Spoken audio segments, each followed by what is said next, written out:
শোনো না, আমায় যখন ভালোবাসতে পারছো না তখন বলো আমার থেকে তুমি কি চাও।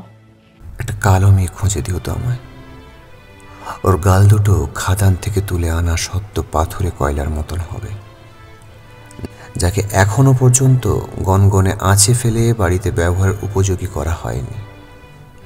ওর ঠোঁট দুটো গ্রাফাইটের মতো হবে, যাকে এখনো পর্যন্ত সস্তার কাঠের ছাঁচে ভরে কবিদের লেখার জন্য কালো রঙের পেন্সিল তৈরি করা হয়নি।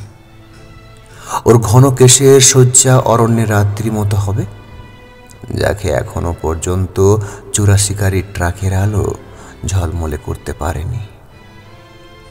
ওর নাভির আকার শামুকের খোলার মতন পেঁচানো হবে, অন্যমনস্ক কোনো মানুষ যাকে এখনো পর্যন্ত পায়ের চাপে গুড়িয়ে দেয়নি। ওর বুকটা গ্রীষ্মের কলকাতার পিচকলা রাস্তার মতন মনে হবে, যার ওপর এখনো পর্যন্ত বাসের টায়ার দাগ এঁকে দেয়নি। এরকম মেয়ে খুঁজে পেলে জানিও, ওর হাত ধরে পাহাড়ের দেশে হারিয়ে যাব। হয়তো ফিরবো না কখনো।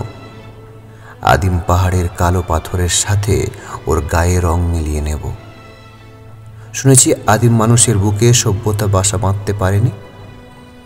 ওদের বুকের লোমকূপ কংক্রিটের নিঃশ্বাসে অহরহ আঘাত পায়নি।